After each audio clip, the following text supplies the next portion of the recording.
我那时候啊，很受伤，有点畸形，有时候没办法操控。我的手没先震水了，好像没有指纹了。这个手啊，是我最好的伙伴嘛，从毛头上没有了咯，都是伤疤的，吃喝拉屎都靠它。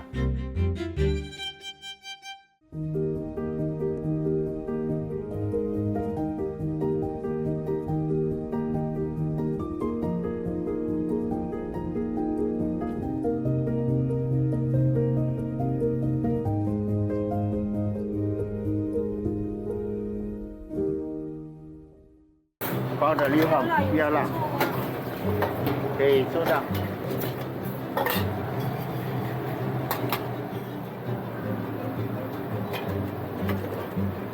好香，粿条羹，家好香。我姓于，叫明勇，我62年次的，就是今年63岁了。我是小贩，卖潮州面、把炒米来的。我一天可以大概卖250碗。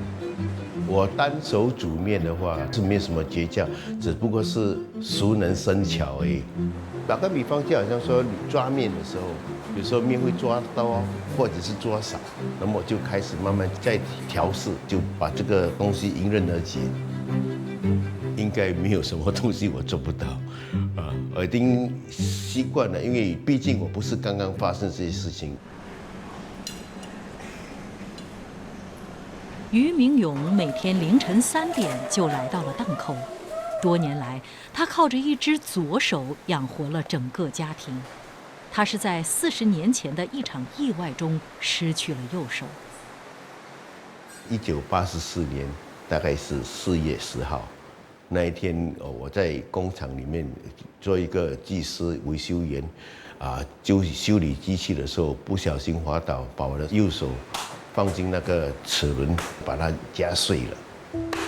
当年我才21岁，我也不敢想象，真的是人生最黑暗的那一天，那一刻才开始。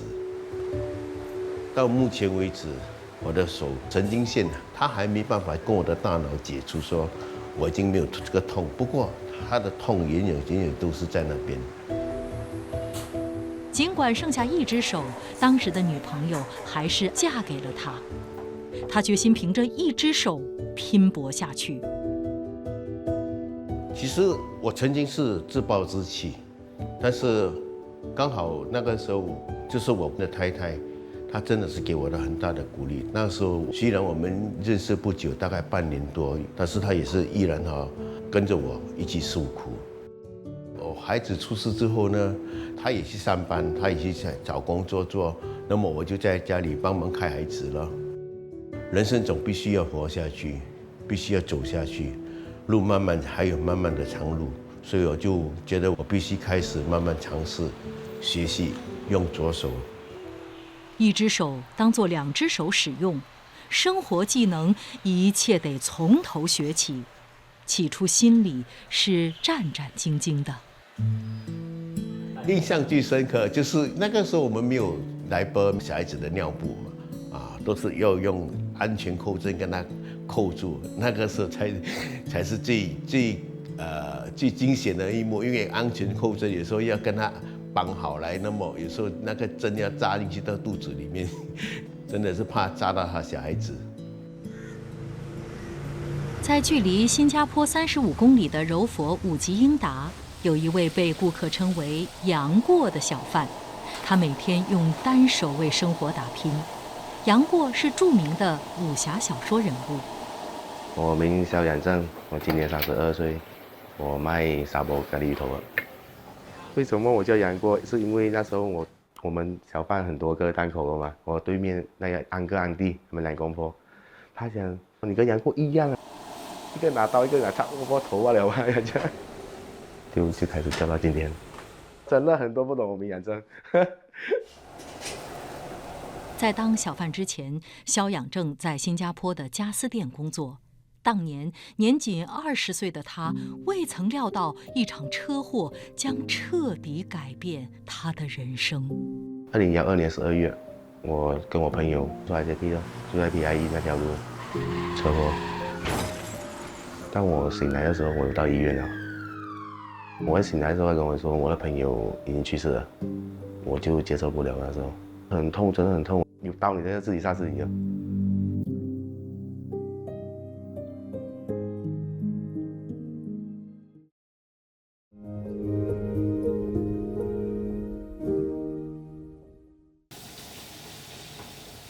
越长堤闯事业，萧养正没想到车祸会夺去了他的右臂。当年20岁的他感到非常茫然。我第一眼张开的时候，我看到因为 ICU 要剥离的嘛，我一看到我妈妈的时候，我知道这个人很够力的，因为我妈妈从在肝崩都出到来了嘛，我知道很严重的，那种嘴巴插着东西讲不到话哦。从马来西亚赶到医院的家人看到疼爱的老幺躺在病床上痛不欲生。这场意外对疼爱他的姐姐来说是沉重的打击，最痛苦的莫过于姐姐不得不接受弟弟即将失去右臂的事实。我是祈求医生想希望你可以把他的手留着，就算不能用都可以，因为我知道我弟弟是很爱美，他很年轻，刚开始罢了。尤其他是做家私这个行业，对于做家私他们需要2个手啊，手对他太重要了。过后医生一直讲不能，他的手指第一他变黑，他的血完全通不到。然后第二，我的弟弟他眼睛会开，可是他没有清醒，他一直在严重的状态里面一直往下。医生就跟我讲，放弃吧，你放弃。我不舍得，就不舍得哦。然后过后，我妈妈他们都讲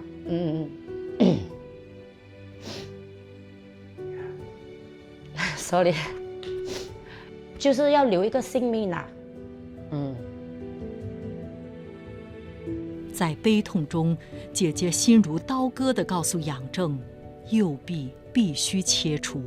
我就进入这个房间里面，就告诉他，等一下要进行这个手术，因为你的手不能了。我记得到非常的清楚，就是他跟我讲，他只给我这个没有，这个没有，这个没有，意思讲我手没有了，我工作不到，我们家里也没有钱。我就跟他讲，你不要害怕，我们先过掉先，我们命留着比什么都重要。我们都会把你放在我们的肩膀上面。在医院的时候，我就不能接受，就是讲，那时候可能年轻嘛，刚刚学会一样东西，刚刚学会赚钱了，就把我一下子拿回去了。但过后想一下，我家人比我还辛苦，我又不敢去讲，就吞着，忍着。医生告诉我们，人是有记忆的，他会一直觉得他的手是全在的，所以他会很有意识的要去，好像动他的手这些。你要告诉他，没有了。有时候可能他睡着了，他自己都不懂了。他睡着了，他会问你我的手在哪里，可是他自己不懂，他问过这些。所以我们就这样子漫长的去打这个仗，让他慢慢自己身体复原。心理上的创伤就慢慢吧。人生总会经历波折，年过60的俞明勇，人生也曾陷入低谷。40年来，他就凭着一只手坚强地熬过了许多难关。然而，至今他心中还有一道未愈的伤口，让他想起16年前过世的妻子。因为他接手他父亲的档口，我们经营那个时候生意也是很差，以致造成很多经济上的问题。刚好那个时候就造成他一时想不开，就变成他会轻生的，会有个念头，变成他去轻生。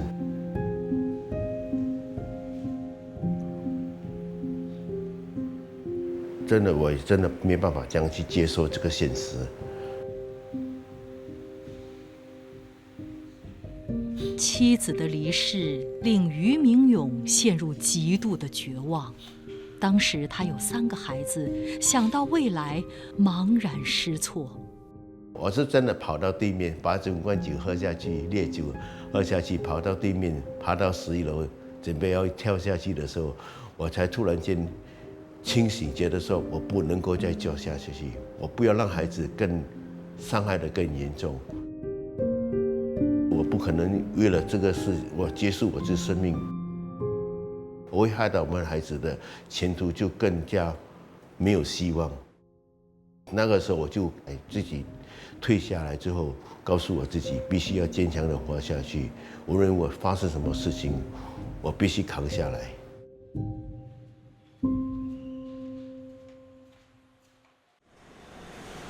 最终，俞明勇还是扛起了为人父亲的责任，加上长子的分担，两父子3只手养活了一家人。那个时候的我，可以的，我就是努力的去帮他扶他起来，我就担任了帮他的责任，所以早上我就会去帮忙他准备好一天的开始，帮完然后我才去做我的工作行程，那时候真的是很坎坷。所以早上我们就大概3、4点我们就起来，我大概睡5到6个钟头左右哦。那个时候真的是，我自己也是要走出我妈妈的这个伤痛，所以那时候真的是来一面切一面哭，对啊，是不容易的。永远记得我妈妈跟我讲一句话：你可以去玩。可是，当你一定要记得，你有一个责任，你的责任就是帮助你的家人，还是你要帮助你的父亲。那个时候的我，不管做到11点、12点，我还是一定要回去把肉切好，把猪肝切好。隔一天早上还是要3点、4点起来。这个就是我所记得我妈所跟我讲的，这个就是那个责任。母亲的一句话点醒了展威，接着的5年，父子同心苦干，直到另一位得力助手的出现，父亲俞明勇的人生才重新迎来了春天。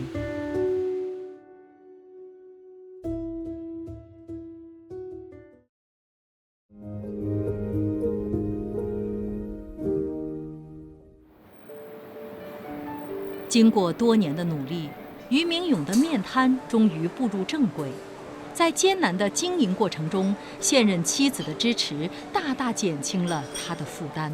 其实我现任的太太是经过网上认识的，虽然有些人觉得说上网认识的都是骗局，但是当然我们认识之后就去交往的时候，他觉得说我也很坦白的跟他讲说我是经过这些事情经历了这些人生的东西，他也觉得说他能够接受我。我觉得没有什么，既然你的手少一只，你没有说像别人说在家里自暴自弃，你自己去工作，自己养活自己，还养大3个孩子，真的很不容易的。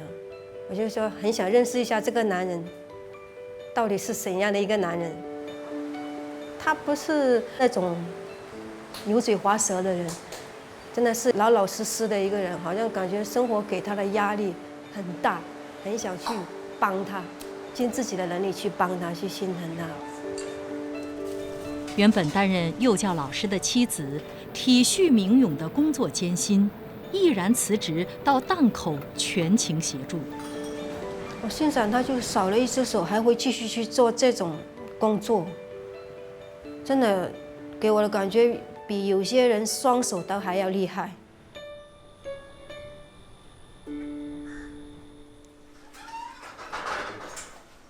经历了生命的残酷打击后，杨正逐渐走出了阴影，并决心要独立生活。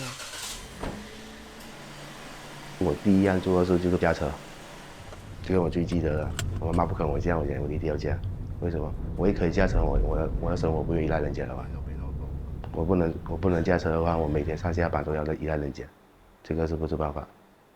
我可以驾车，我就知道跟我妈讲，以后我生活不用怕了。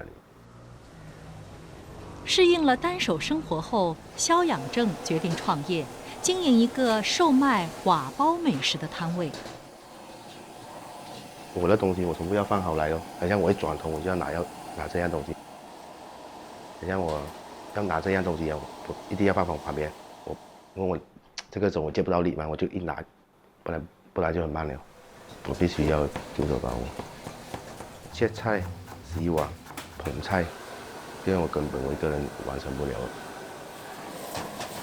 尽管努力工作，生意不错，但休息时间不够，导致左手过度操劳，出现了问题。手拉到，他根本就拿不到那个窝，拿不到了，已经痛到睡不着哦，痛到醒来呀，找中医哦，针灸哦，没有办法要生活啊，必须要啊，这个就是我的饭碗来的。他跟我说他要做这个影视业，刚开始我有一点觉得，好像不能这样，只有一个手了，你不再爱护你这个手，你什么都没有了，就是你又心痛，你又生气这样子。因为不想要他做，就因为觉得我很珍惜你这个手，你懂吗？我不想要你这个手有任何的损失，我想要你用这个别的方式去赚钱啊。他跟我说我不会读书，我不会这种，你也花我身上很多钱了，我不想这样，我想要我自己去赚钱。为了保护自己仅有的左手，肖养正聘请了多位助手，让自己的手有足够的休息时间。姐姐的态度也因此有所改观。我也没有想到他可以做到这么的成功，那个窝可以拿到这么的熟练，那个蛋可以这么煎，我都没有去想到他是可以做到这么的好。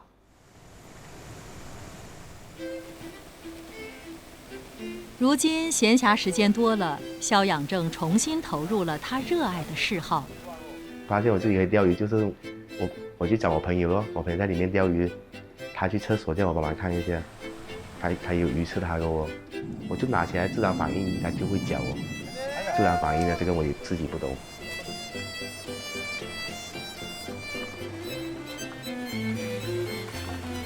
一脚讲我朋友回来的时候吓到啊，怎么你钓上来了这样？我跟他讲我也可以陪你们钓鱼哦。他现在跟之前差好很多了啦，他可以出门找朋友，他也是很努力了，现在变得很开朗了咯，不像之前刚车祸的时候，他现在啊不怕人，就可以说面对外面的人了，之前他不敢面对人的。我们从小都喜欢钓鱼的，我们没有想到他一只手他还会来钓鱼，一只手谁呢？一只手来钓鱼，是吧？如果换作是我一只手，我是不来的。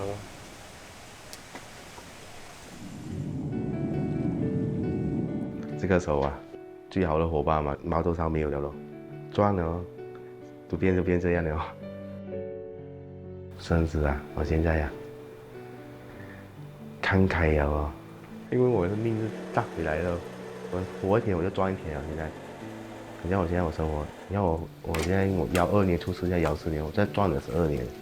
我想着那时候躺在病床，就讲不要担心，这个社会还需要你啊。那时候我们不懂的嘛，我们可以做到什么东西？那现在我们生活过来了，我们跟每个人生活都一样了，只是我们少了一只手，没事啊。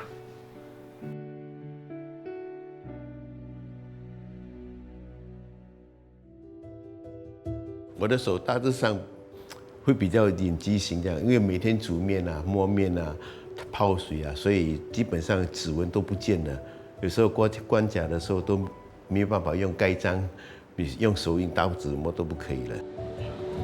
孩子都很理解，因为毕竟他们出事的时候，他的父亲已经这一只手。我觉得我爸爸靠一只手负担起了我们的家庭，也是让我学会了我们自己本身在自己的生活里面是没有什么东西不能做得到的。所以虽然说他少了一只手，可是他也是给我们一个健全的家庭，完全不是一个让我们觉得羞耻还是不好看的东西。我也是觉得很骄傲。俞明勇在2022年和陪伴他多年的女友登记结婚，当时因冠病疫情，他们未能拍摄婚纱照。今年他决定为妻子补拍婚纱照，孩子们也纷纷送上了祝福。看得出他真的是很真心的对待我父亲，我们也当然很支持 ，and 很祝福他们哦。有一个人是很真心的对待我爸爸，也是很照顾他的生活，我们也是感到很庆幸。他是真的是帮我很多了，心灵上的话，就是说他真的是能够为我持家，还有包办档口的生意，他都能够胜任有余。我做到了，我能够在很多人没办法做到的东西，我都能够胜任有余。人生做到这一点的话，没有什么遗憾。